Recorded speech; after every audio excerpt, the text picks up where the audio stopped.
John Stiff Pemberton was the inventor of the Coca-Cola beverage. In his day, Pemberton was a most respected member of the state's medical establishment. But his gift was for medical chemistry rather than regular medicine. He was a practical pharmacist and chemist of great skill, active all his life in medical reform, and a respected businessman. His most enduring accomplishments involve his laboratories, which are still in operation more than 125 years later as part of the Georgia Department of Agriculture. Converted into the state's first testing labs and staffed with Pemberton's hand-picked employees, these labs almost single-handedly eliminated the sale of fraudulent agricultural chemicals in the state and ensured successful prosecution of those who tried to sell them. Born on January the 8th of 1831 in Knoxville in Crawford County, Pemberton grew up and attended the local schools in Rome, where his family lived for almost 30 years. He studied medicine and pharmacy at the Reform Medical College of Georgia in Macon. And in 1850, at the age of 19, he was licensed to practice on Thomsonian or botanic principles. Such practitioners relied heavily on herbal remedies and on purifying the body of toxins, and they were viewed with suspicion by the general public.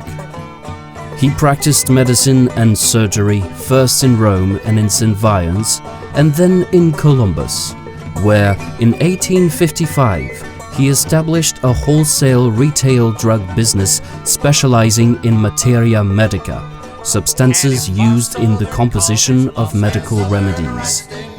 Sometime before the Civil War, he acquired a graduate degree in pharmacy, but the exact date and place are unknown. The analytical and manufacturing laboratories of J.S. Pemberton and Company of Columbus were unique in the South. "We are direct importers," the company claimed, manufacturing all the pharmaceutical and chemical preparations used in the arts and sciences.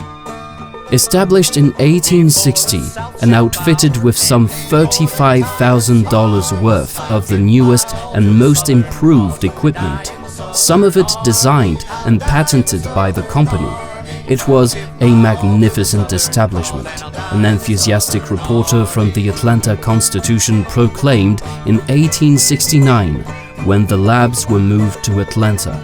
"One of the most splendid chemical laboratories that there is in the country." Pemberton served with distinction as a lieutenant colonel in the 3rd Georgia Cavalry Battalion during the Civil War and was almost killed in the fighting at Columbus in April 1865. In 1869, he became a principal partner in the firm of Pemberton, Wilson, Taylor and Company, which was based in Atlanta, where he moved in 1870. 2 years later, he became a trustee of the Atlanta Medical College, later renamed Emory University School of Medicine, and established a business in Philadelphia, Pennsylvania, where his own brands of pharmaceuticals were manufactured on a large scale. He also served for 6 years on the first state examining board that licensed pharmacists in Georgia. Pemberton was the most noted physician Atlanta ever had, according to the Atlanta newspapers. But he is best known for his expertise in the laboratory, where he perfected the formula for Coca-Cola. A few years before Coca-Cola began its spectacular rise to international acclaim, a drink known as Pemberton's French wine Coca was extremely popular in Atlanta. Its fame spread throughout the Southeast, and the demand for the tasty beverage was high. In 1885, a reporter from the Atlanta Journal approached the creator of French wine Coca and asked him for a detailed analysis of the new drink. Pemberton replied, It is composed of an extract from the leaf of Peruvian coca, the purest wine, and the cola nut.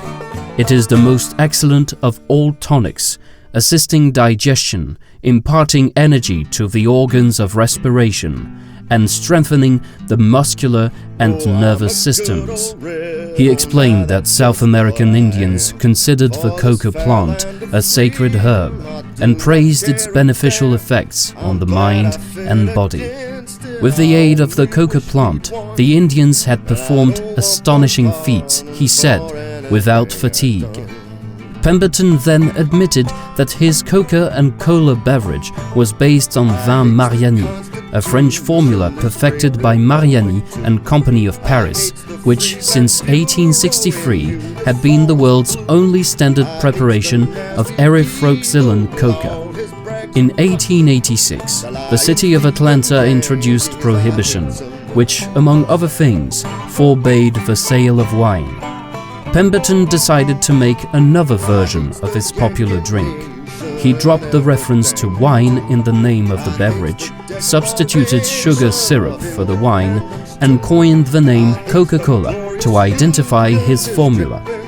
Henceforth, he would call Coca-Cola the ideal temperance drink, both on the label and in advertising. Realizing that he needed financial backing to market this non-alcoholic version of French wine coca on a large scale, Pemberton formed a company for that purpose. He put his son Charles in charge of manufacturing Coca-Cola, and after prohibition ended in 1887, he again produced French wine coca. He announced that he would retire from active practice, sell his drugstores in Atlanta and elsewhere in the state, and devote all his time to promoting his beverages.